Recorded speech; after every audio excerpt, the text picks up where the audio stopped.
기도하겠습니다. 하나님, 반복되는 율법의 말씀을 보고 있습니다. 이 율법의 말씀이 똑같은 내용의 반복 같지만 우리의 모습 같습니다. 불순종의 모습으로 반복되는 우리에게 포기하지 아니하시고 계속적으로 하나님께 다가올 수 있는 하나님의 말씀을 주시고 계십니다. 우리의 완고함이 깨어지고 주님께로 온전히 다가갈 수 있는 믿음을 오늘도 허락하여 주시옵소서. 말씀 가운데 함께해 주시고 은혜 주시기를 기대하오며 예수님의 이름으로 기도드립니다. 아멘. 오늘도 함께 볼 말씀을 공유할게요. 14장입니다.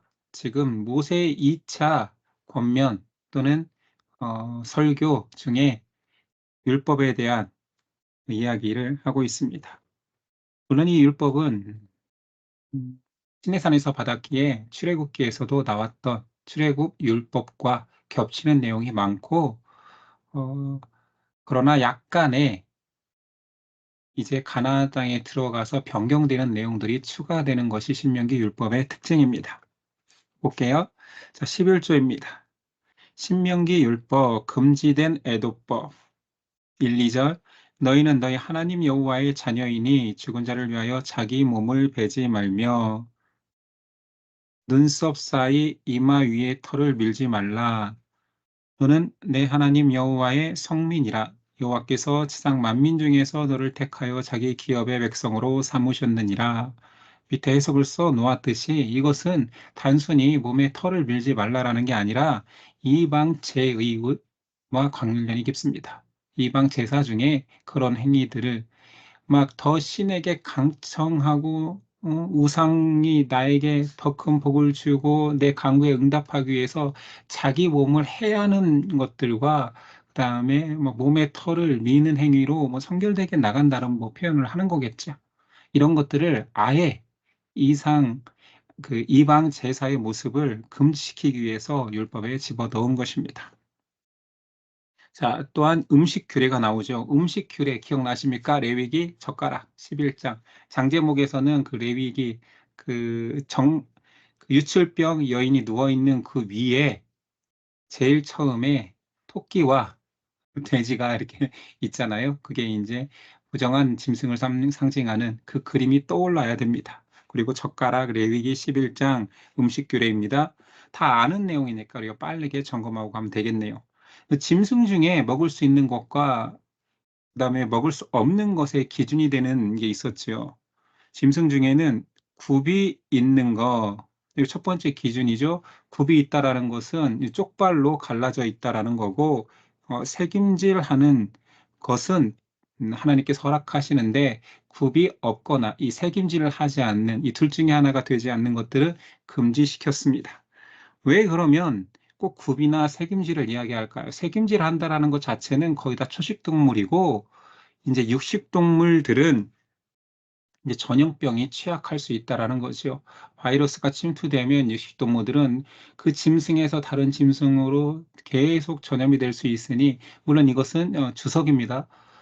하나님의 정확한 뜻은 성경 말씀으로 전해지는 게 아니니까 많은 신학자들이 음식 규례의 핵심은 하나님의 백성을 보호하기 위함 같다라고 한다라면 굽이 있고 또는 새김질하는 초식동물 위주로는 하나님께서 음식으로 허락하지만 나머지는 먹지 말라 이야기하는 거죠.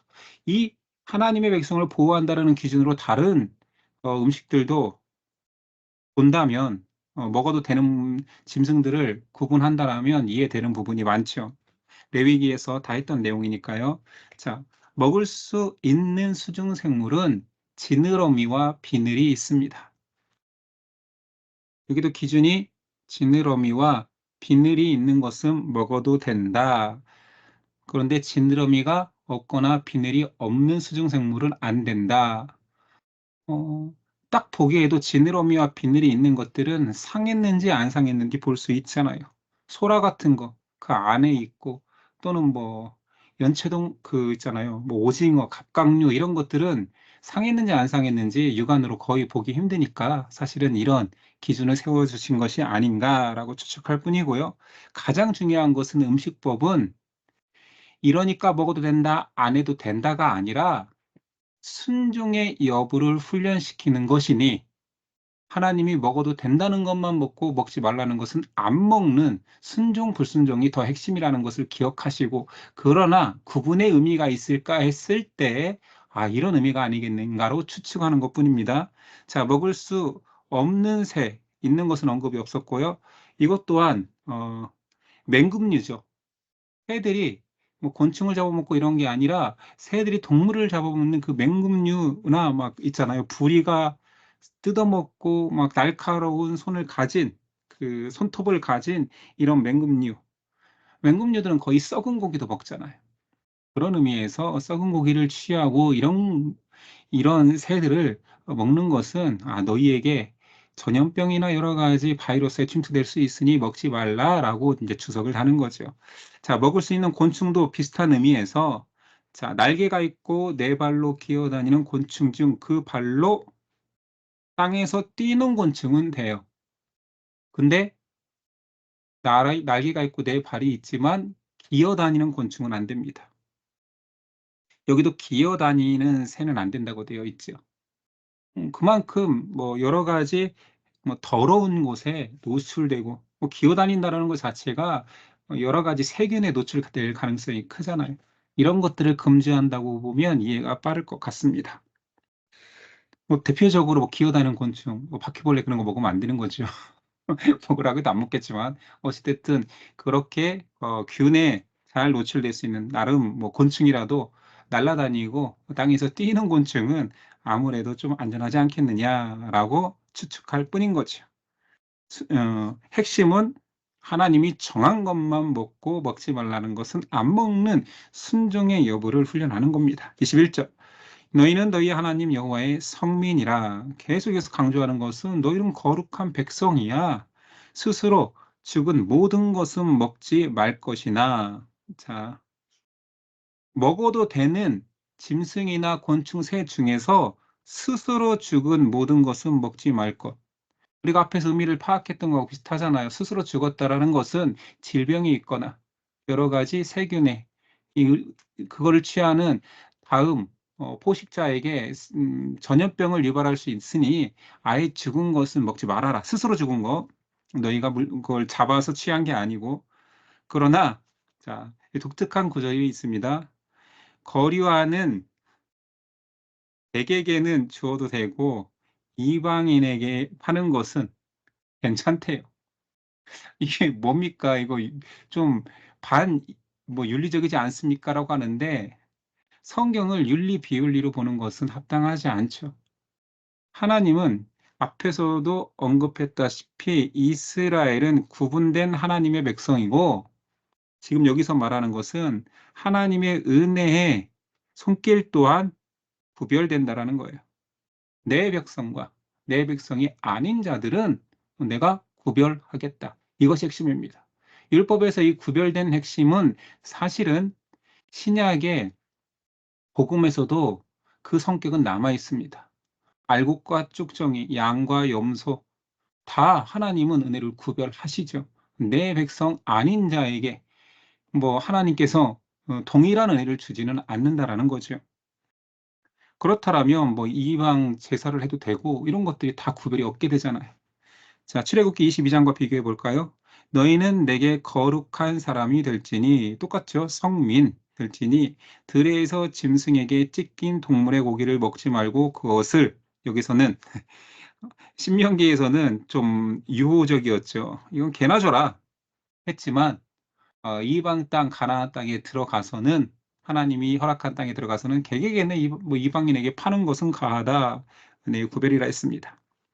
자, 오늘 장제목 11조 규례도 14장에 나옵니다.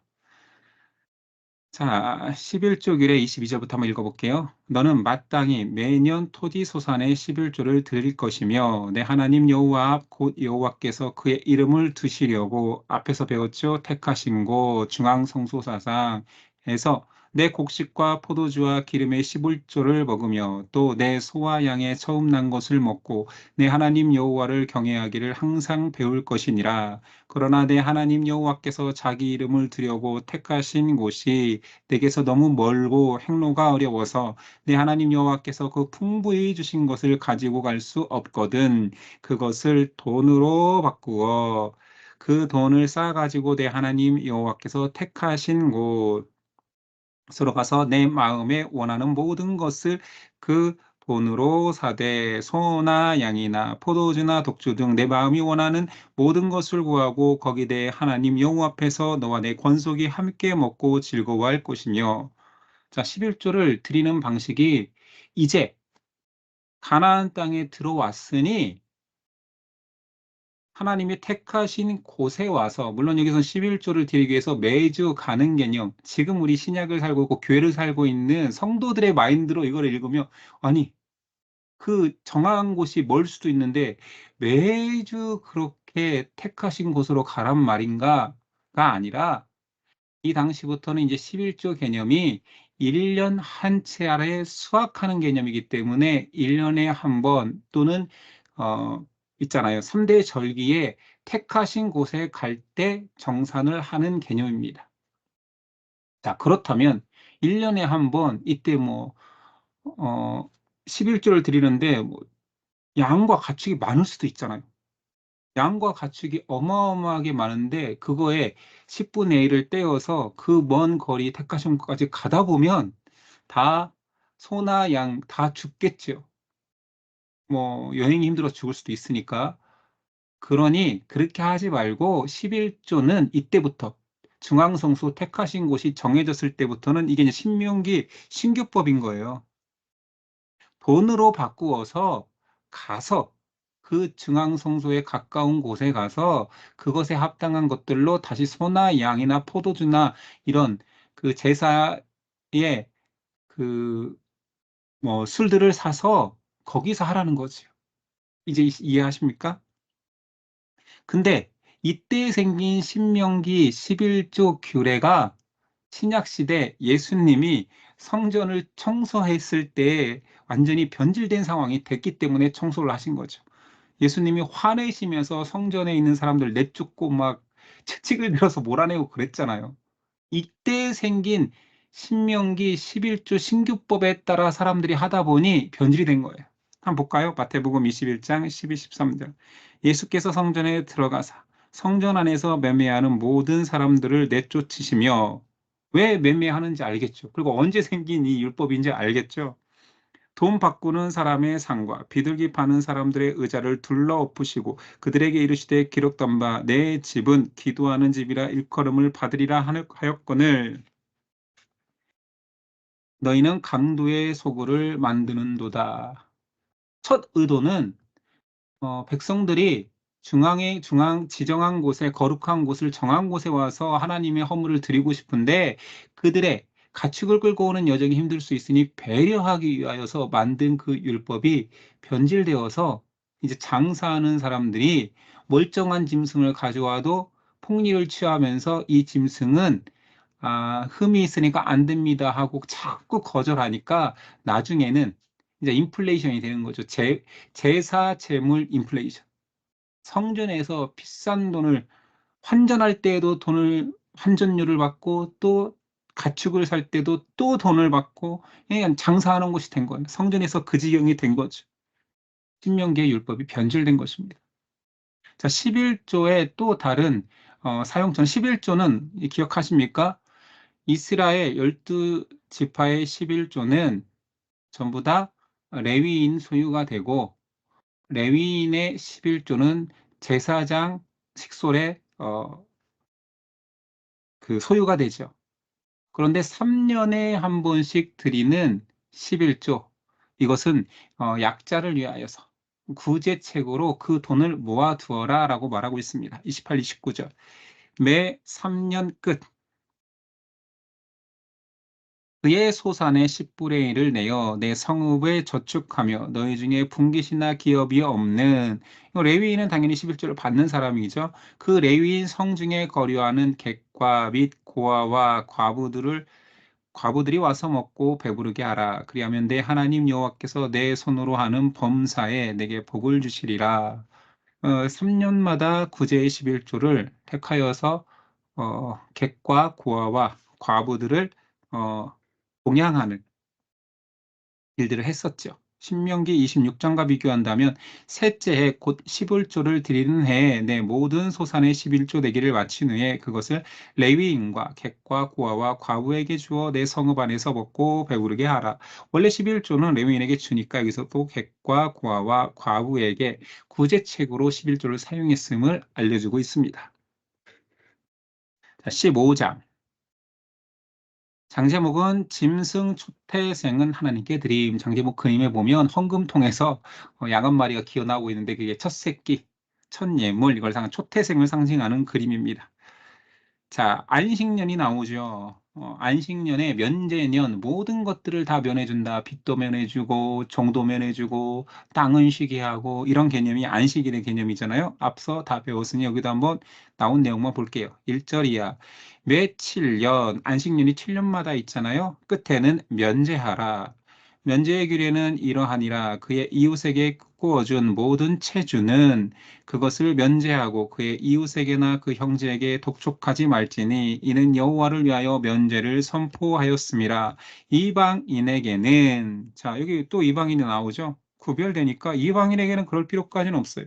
내가 계속 돈 빌려주고 있으면 독촉하래요. 하던 일 해. 계속 받아내. 내 형제에게 꾸어준 것은 내 손에서 면제하라. 형제는 동족을 말하는 것입니다. 형제 자매 내 친족을 말하는 게 아니라 동족에게 돈을 빌려줬으면, 물론 뭐 형제도 동족에 속하겠지만, 레위기 25장하고 비교해 볼까요? 일곱째 해에는, 안식년에는 그 땅이 쉬어 안식하게 할지니, 여기 땅 안식을 중심으로 이야기하고 있잖아요. 여기서 면제는 빚을 말합니다. 빚진 자, 여기서는 땅도 쉬게 하라는 거죠. 여호와께 대한 안식이라. 너는 그 밭에 파종하거나 포도원을 가꾸지 말며 내가 거둔 후에 자라난 것을 거두지 말고 가꾸지 아니한 포도나무가 맺은 열매를 거두지 말라. 이는 땅의 안식년 이민이라. 이번 주에 안식년, 희년, 안식일, 그 모든 개념이 하나님의 은혜, 하나님의 은혜로 사는 겁니다. 땅을 경작하고 살아가는 것이 아닙니다라는 설교를 했었죠. 자, 그러면서 이제 가난한 자를 도와라. 어, 추수한 이후에 다 거두지 말고 남겨두어라. 가난한 자들이 가져갈 수 있게. 11절. 땅에는 언제든지 가난한 자가 그치지 아니하겠으므로 내가 내게 명령하여 이르노니 너는 반드시 내 땅 안에 내 형제 중 곤란한 자와 궁핍한 자에게 내 손을 펼치니라. 적극적으로 구제해야 됨을 말하고 있죠.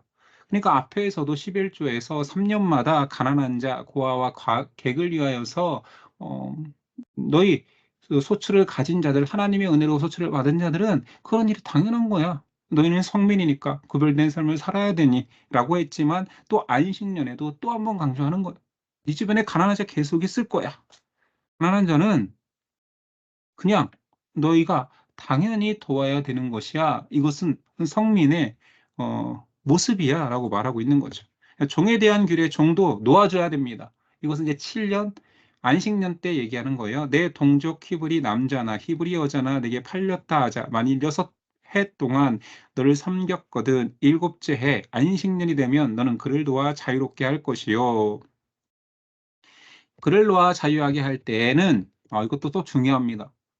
내가 그냥 놓아주는 게 아니야. 빈손으로 가게 하지 말고 내 양 무리 중에서와 타작마당에서와 포도주 틀에서 그에게 후히 줄지니 곧 내 하나님 여호와께서 내게 복을 주신 대로. 이게 핵심이죠.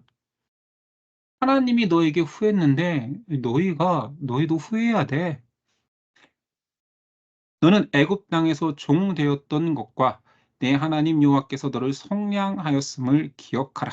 그것으로 말미암아 그 이유 때문에 내가 오늘 이같이 너에게 명령할 수 있다. 그래서 제가 강조했던, 항상 뭐 제가 입버릇처럼 말했던 것은, 하나님은 많이 사랑, 먼저 사랑, 사람은 조금이라도 사랑하라는 거죠. 그리고 나중 사랑. 하나님 사랑, 이웃 사랑 얘기할 때 사람들이 자꾸 착각해요. 하나님만큼 사랑할 수 없죠. 말도 안 되죠. 하나님이 우리에게 우리가 결코 따라갈 수 없는 사랑을 해주셨는데. 그러나 하나님 사랑, 이웃 사랑에 붙어 있는 이유는 네가 많이 받았기 때문에. 야, 애굽 땅에서 종되었던 너를 그냥 속량해 주셨어. 너에게 땅을 허락해 주고 그 땅에 주인이 있었는데 다 몰아내 주고 내가 싸워서 너에게 땅을 주고 식물을 주고 이른 비와 늦은 비를 줄 텐데 너는 조금이라도 사랑해라. 그것이 사랑받은 자의 너무나 당연한 태도다. 내가 먼저 사랑할 테니 나중에 사랑을 따라 해, 해봐라. 왜냐하면 내가 택한 성민이니까. 이런 거죠. 자, 종을 안식년에 놓아주는 것은 동족을 말하는 것입니다. 동족이 어떻게 종이 될 수 있죠? 하는데 열심히 살다 보면 가난해질 수 있어요. 내 짐승이 다 죽을 수도 있어요. 돌림병이 걸면. 그러면 뭐 훔칠 겁니까? 그렇잖아요. 가난해질 수 있는 거예요. 그때 굶어 죽을 수 없으니 나를 종으로 써주십시오 하는 거죠. 근데 이스라엘 백성들에게는 예를 들어서 희년이 3년 남았어. 그러면 3년만 2년만 종살이를 하는 거예요. 작년이 희년이래요. 안식년이었어. 그럼 6년이 남았으니 올해부터 6년간 종살이를 하다가 안식년이 되면 그동안 열심히 일해주고 빈손으로 가게 하지 말라라는 거예요. 빈손으로 보내면 동족이 봐요. 안식년에 빈손으로 가면 또 안식년 지난 다음 해에 뭐 해야 돼요? 또 종살이 해야 되죠. 악순환이 계속되는 거죠. 그러니까 지금 사회 시스템, 뭐 자본주의 시스템에서 말도 안 되는 거죠. 아니, 종이면 종이지. 아니, 내 일꾼이면 일꾼이지. 왜 걔를 구제해 주는 게 그 일을 쓰는 사람의 일입니까? 왜 기업의 오너들이 그들과 함께 모든 것들을 함께 나눠야 되냐고요. 그들은 그들에게 요구할 수 없어요. 그들은 하나님의 사랑을 마음껏 누린 자들이 아니니까.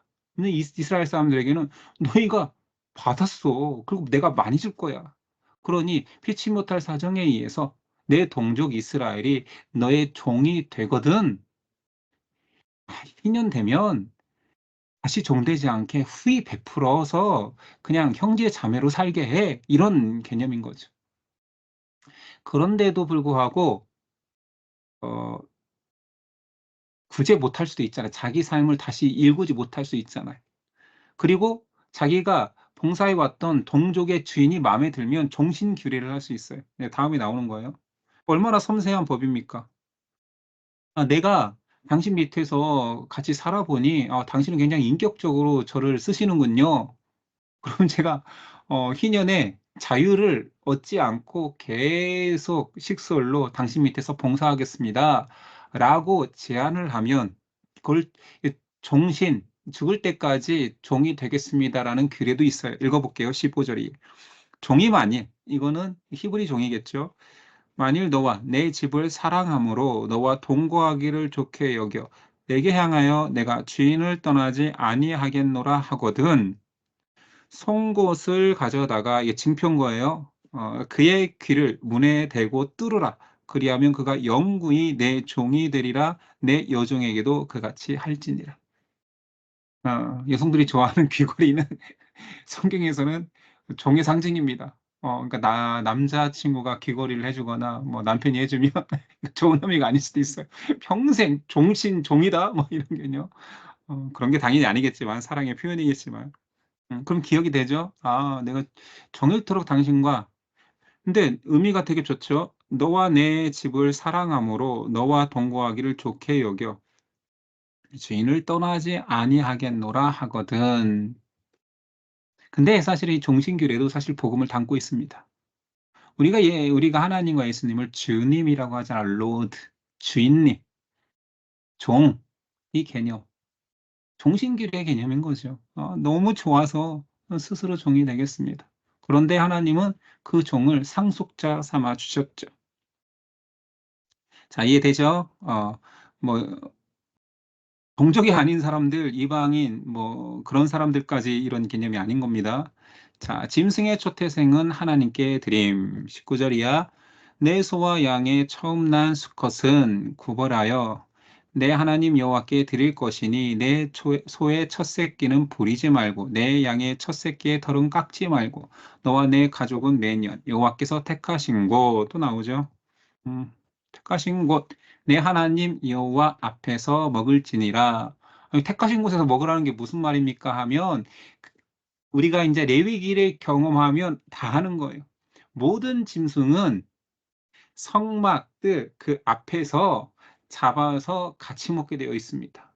모든 고기는 그것을 화목제 규례라 그러죠. 그러니까 택하신 곳에 가서 화목제 규례대로 잡아서 먹으라 이런 말이에요. 그게 초태생을 드리는 방법인 거죠. 레위기 17장 이하 26절 이하 오직 가축 중에 처음 난 것은 여호와께 드릴 첫 것이라. 소나 양은 여호와의 것이니 누구든지 그것으로는 성별하여 드리지 못할 것이며 만일 부정한 짐승이면 내가 정한 값에 그 5분의 1을 더하여 물을 것이요 만일 부리지 아니하려면 내가 정한 값대로 팔지니라. 이것도 앞에서 다루었던 내용이잖아요. 자, 촛대생을 드리는데 11조는 아까 먼 길 가고 내가 재산이 많아서 정말 많은 가치를 가져갈 수 없기 때문에 돈으로 바꾸어서 그 택하신 곳에 가서 재물을 사서 드릴 수 있었어요. 근데 짐승의 촛태생 처음 난 것의 수컷은 가지고 가야 돼요. 정한 곳, 택하신 곳에 가서 예물로 드려야 돼요. 자, 그런데 첫 것, 기억납니까? 민수기 17장에, 레위기 17장에 마지막 그 그림 기억나요? 그 수박, 닭대기에 걸려 있는 거. 열 번째 것마다, 열 번째 지나가는 것마다 이거 하나님께 드려야 될 재물이다 했는데 그 재물이 열 번째인데 이 빈약해. 병든 것 같아. 얘를 데리고 택하신 곳까지 가다 보면 틀림없이 죽을 것 같아. 그러면 어떻게 하느냐? 이게 나온 거죠. 부정한 짐승이면 이 말인 거예요. 장애를 가지고 태어났거나, 눈이 없거나, 꼬리가 잘렸거나, 이런 것들은 부정한 짐승입니다. 다리를 절거나. 이건 정한값은 그 당시 제사장이 정하는 거예요.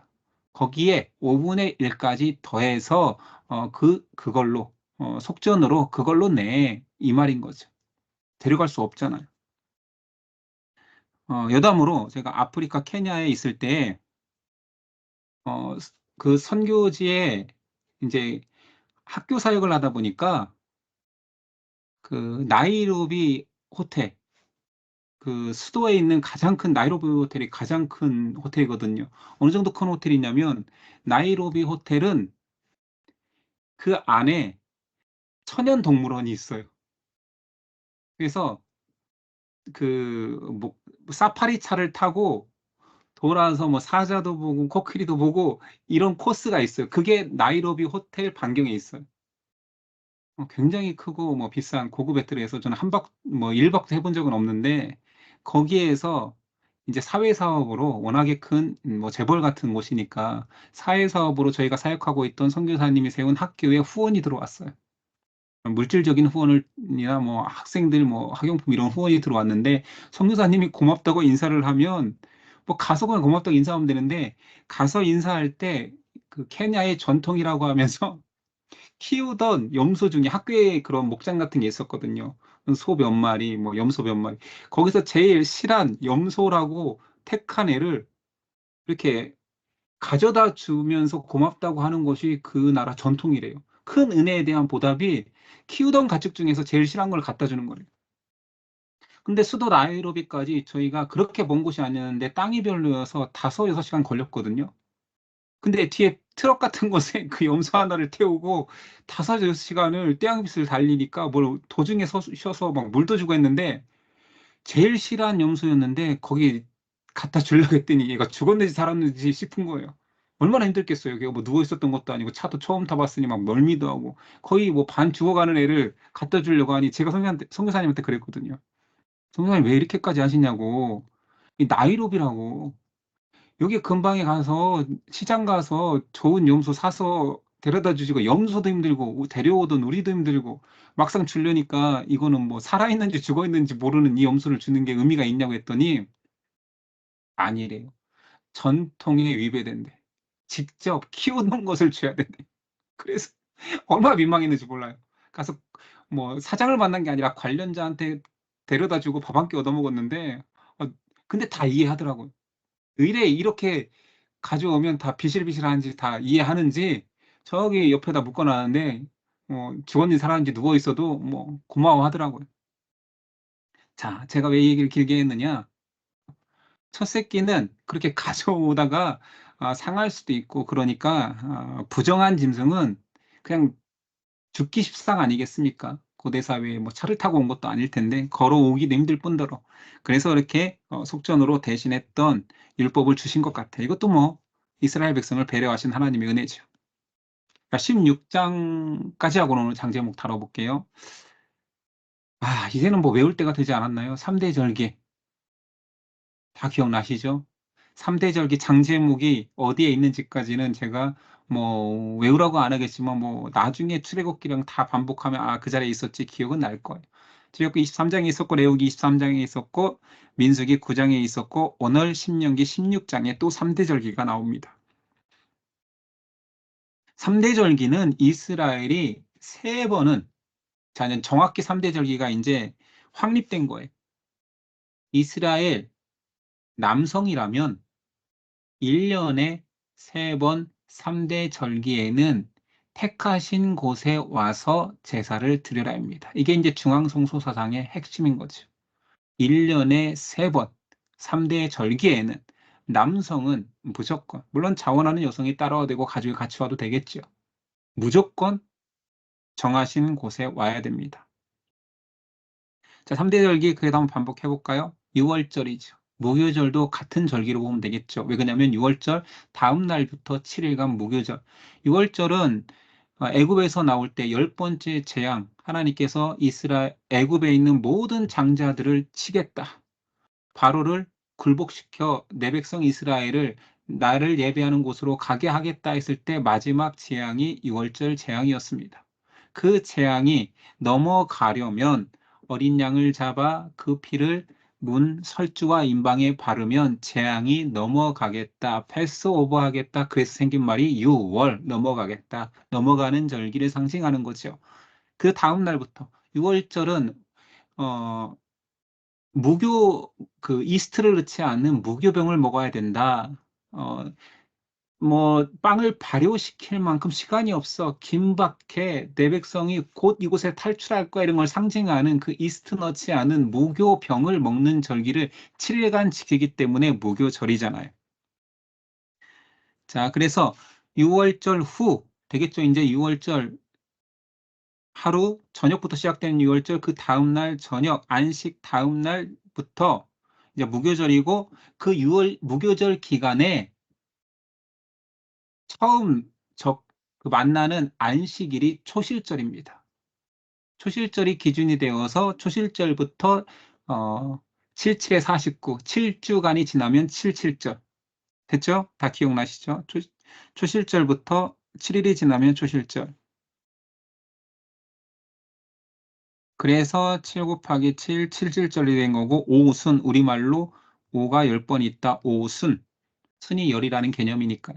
그 날이 또한 밀을 수확하는 기간이니까 밀은 소맥이라고 됐잖아요. 그래서 이것도 맥과입니다. 맥과. 보리과예요. 그래서 맥주절. 이때 초실절에 첫 보리가 나오고 이때는 밀이 나오죠. 그래서 맥추절 하면 다 보리를 추수확하는 계절이라고 하는데 초실절이 보리고 맥추절은 소맥, 밀이 나오는 때입니다.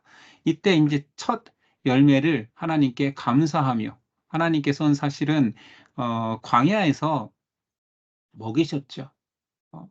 어, 뿌리지 않은 씨에 대한 열매를 하나님께서 먹게 했고, 물론 가나안도 하나님께서 이른 비와 늦은 비를 통하여서 결실케 하셨으니 그 은혜를 잊지 말라 해서 이것도 감사의 절기죠.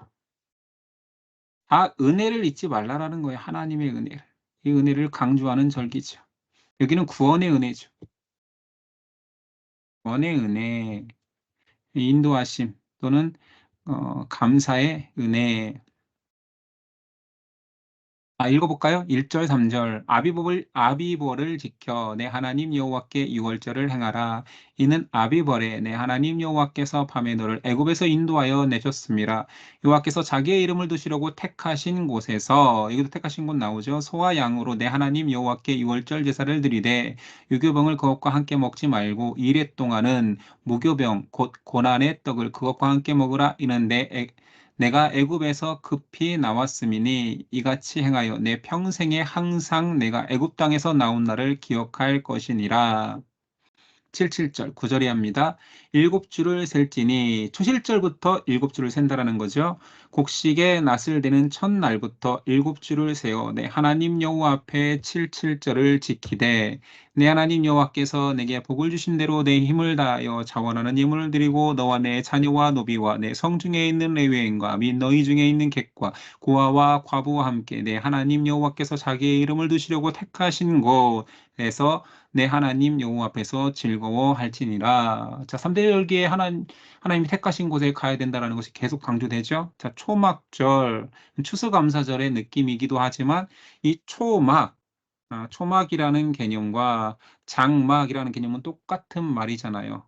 광야 40년 동안 초막 생활을 했고 장막 생활을 했잖아요. 광야 40년 은혜를 기억하는 절기입니다. 그러니까 너희도 한 주간 집이 있겠지만 초막으로 텐트에서 지내면서 그 은혜를 기억하고 그 은혜를 모르는 후손들에게 그 은혜를 계속 말해줘라. 우리가 왜 일주일간 초막에서 텐트에서 지냅니까? 하나님께서 우리가 40년 동안 먹이시고 입히시고 옷이 해하지 않게 하고 수많은 추위와 더위를 지키시고 적군들을 물리치시는 하나님의 인도하심의 은혜가 있어서 그 은혜 때문에 우리가 가나안 땅에 들어올 수 있어서 이것을 계속 가르치라는 거죠. 은혜를 기억하라는 것입니다. 13절이야. 너희 타작마당과 포도주 틀의 소출을 거두어 드린 후에, 그러니까 추수감사의 개념이겠죠. 7월이니까 너는 내 자녀와 노비와 내 성중에 거주하는 레위인과 객과 고아와 과부와 함께 즐거워하되 내 하나님 여호와께서 택하신 곳에서 너는 이 일 동안 내 하나님 여호와 앞에서 절기를 지키고 내 하나님 여호와께서 내 모든 소출과 내 손으로 행한 모든 일에 복을 주실 것이니 너는 온전히 즐거워할지니라. 7월인데 무슨 추수감사입니까? 하는데 이때는 이제 포도주, 과일인 거죠. 포도나 어, 이게 뭐죠? 또 그러니까 과일 추수의 시기라는 거예요. 자, 3대 절기를 택하신 곳에 준수하라는 거죠. 16절이 합니다. 너희 가운데 모든 남자는 1년에 3번, 곧 무교절과 6월절, 무교절, 칠칠절과 칠칠절, 오순절, 맥주절, 초막절에 장막절 다 똑같은 말입니다. 수장절, 수장이란 뜻도 똑같은 거죠. 수장이라는 것은 그 열매를 거두어서 저장한다란 말이에요. 그러니까 추수감사의 개념의 이름이 수장절인 거죠.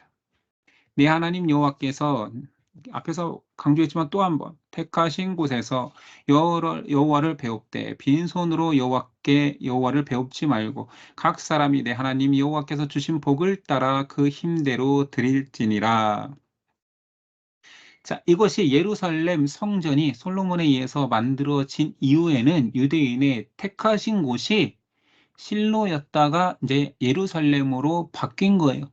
그래서 유대인의 3대 절기 이때부터는 이제 국권이 만들어진 거죠. 예루살렘으로 와야 되는 거죠.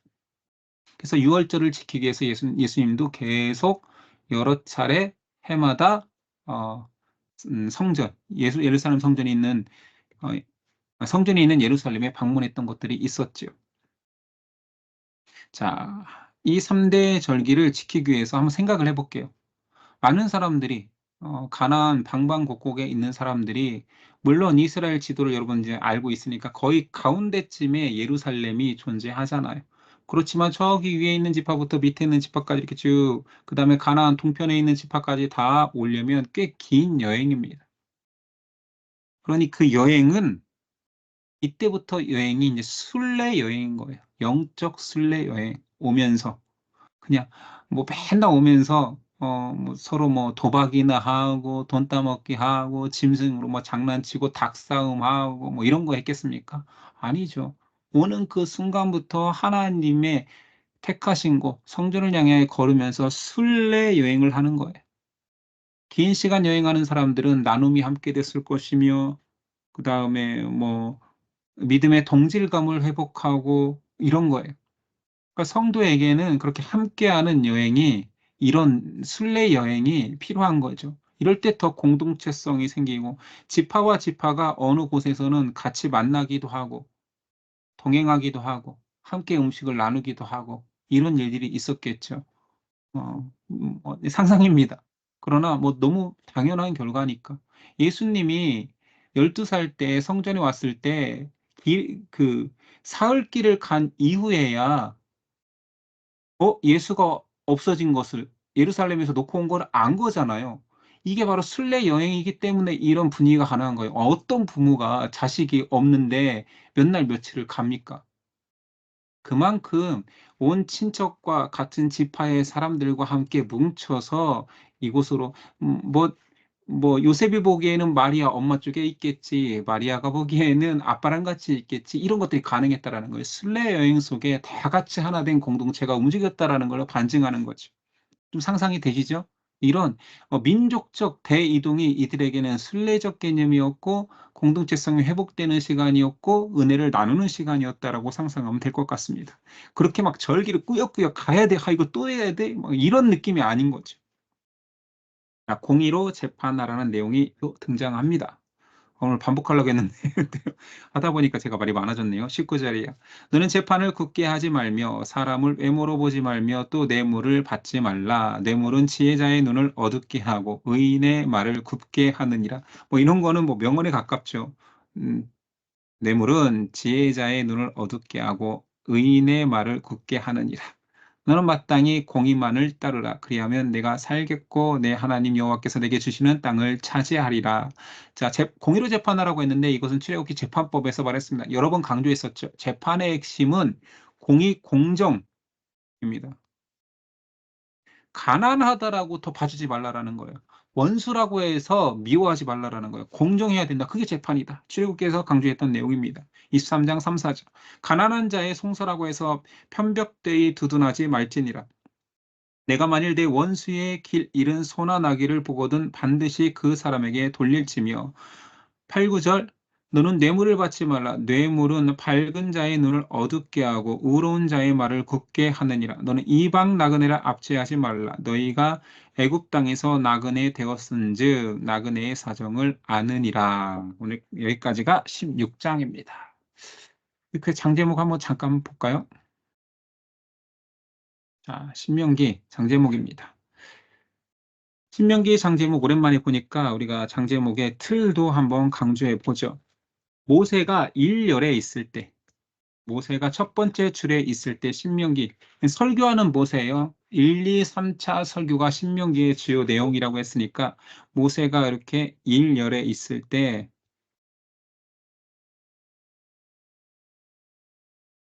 일열에 있을 때 1장에서 10장, 모세가 이제 2열에 있을 때 11장에서 20장, 3열에 있을 때 뭐 이런 것들로 구분하는 게 신명기입니다.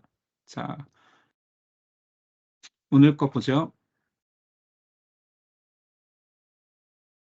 자, 1장의 장제목은 모세의 1차 설교입니다.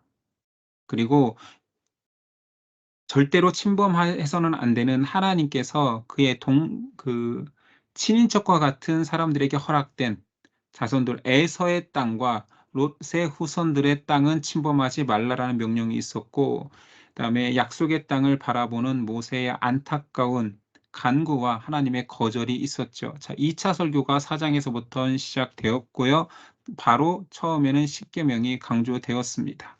그리고 손목에 메어서 절대 말씀을 잊지 말아라 했지만 그러나 너희는 넘어지지 않았느냐 우상을 조심해라 광야 40년 동안 너는 우상에 빠졌었다. 그 대표적인 것이 금송아지였고 이때 십계명이 깨지는 일이 있었잖아. 그러나 두 개의 돌판을 다시 세워주셨으니 은혜를 잊지 말아라. 모세가 계속 강조하다가 11장부터는 자 2열에 있는 모세입니다. 자, 축복과 저주를 선포하죠. 축복은 이른 비와 늦은 비를 상징적으로 표현하고 있고요. 그 다음에 저주는 우상을 섬기면 저주받는다. 그 다음에 우상에 넘어지게 하는 이적과 기사를 행하는 거짓 선지자를 조심하라.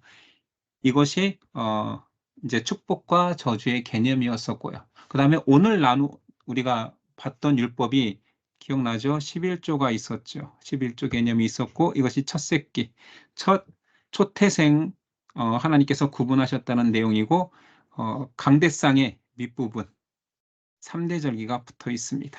됐죠? 오늘까지 장제목. 자, 공유 영상은 여기까지 할게요. 공유를 중지하고 자, 오늘 내용이 잘 들어갔는지 한번 점검 차원에서 퀴즈도 잠깐 해보겠습니다. 자, 이제 소리를 켜시고 여러분들이 답변해 주셨으면 좋겠어요. 죽은 자를 위해서 하면 안 되는 것은 몸에 상처 내거나 눈썹 사이에 이마 사이에 눈썹 사이에 그 이마 털? 예, 맞습니다. 예. 몸을 해하지 말고 이마 위에 털을 깎지 말라고. 이게 이방 제2의 행위였으니까요. 먹을 수 있는 짐승의 두 가지 기준은 굽이 있는 것과 되새김질하는 것. 예, 정답. 짐승이 저절로 죽은 것을 봤어요. 어떻게 해야 됩니까? 먹지 말고 팔아라. 이방인 예, 맞아요.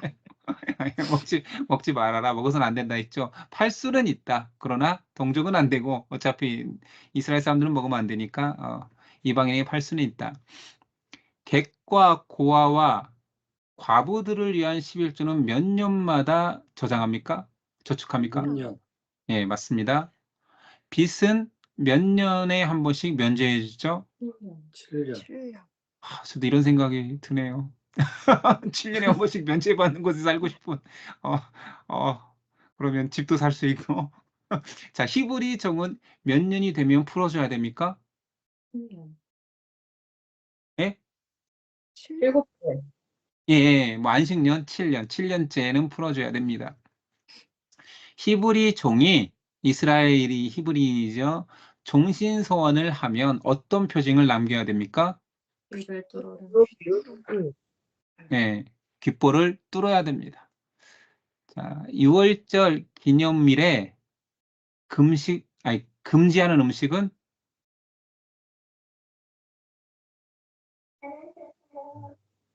누룩 있는 음식. 그렇죠. 유교병. 누룩이 들어간 건 먹으면 안 되는 거죠. 유교병. 좀 돌려서 얘기한 거죠. 77절 오순절은 또 뭐라고도 말하나요? 제추절.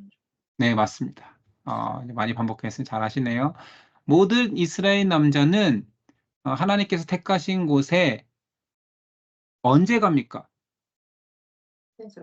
6월절, 3대 절기. 뭐 그렇게 편하게 말하셔도 되죠. 무교절, 77절, 초막절. 자, 이것은 이제 뭐 상식적이지만 교훈적이기도 한 지혜자의 눈을 어둡게 하고 의인의 말을 굽게 하는 것은 뇌물. 네, 뇌물입니다. 자, 그럼 마지막으로 장제목 초태생을 주님께 드리라는 명령은 신명기 몇 장입니까? 16장. 14장? 그렇죠. 오늘 14, 15 가운데잖아요. 아니요. 11조 초태생 15장이잖아요. 14, 16이 오늘 답으로 나왔는데 딱 가운데요. 15장입니다. 15장. 됐죠? 네, 오늘 여기까지 하도록 하겠습니다. 오늘 말씀 잘 들어왔죠? 장제목도 여러분들이 한 번씩 기억하면 이 스토리가 들어오면 지금 다 잊어버린 것 같아도 다시 반복하면 다 또 떠오를 거예요. 그리고 또 반복하다 보면 완전히 우리가 성경의 틀을 잡는 날이 잊혀지지 않을 만큼 막 새겨지는 날이 올 것입니다. 그때를 위해서 계속 함께 했으면 좋겠습니다. 여기까지 할게 제가 기도하고 마치겠습니다. 하나님 감사합니다. 오늘도 말씀을 주셨습니다. 율법이 계속 반복되는 이유, 지루한 율법이 반복되는 것이 아니라 망각하기 쉬운 우리에게 계속적으로 은혜를 떠올리고 하나님의 백성의 자존감이 회복되기를 바라시는 하나님의 배려입니다. 이스라엘 백성에게 그 고된 1년에 3차례 택하신 곳까지 오라고 하신 이유는 이스라엘 백성을 괴롭히기 위함이 아니라 하나님의 은혜를 기억하는 것이 인간에게 가장 안전하기에 계속 부르시고 또 부르시고 해마다 부르시고 반복적으로 만나기를 원하시는 하나님의 사랑을 느낍니다. 꼭 부모가 그 사랑을 보여주고 싶어 계속 찾고 또 만나고 싶어 하는 모습과 같습니다. 그런 하나님의 배려를 귀찮음이나 우리를 위한 괴로움이 아니라 은혜와 감사와 찬양으로 바뀔 수 있는 우리 되도록 도와주시옵소서. 오늘도 그 은혜를 깨닫게 하신 하나님께 감사하며 예수님의 이름으로 기도드렸습니다. 아멘.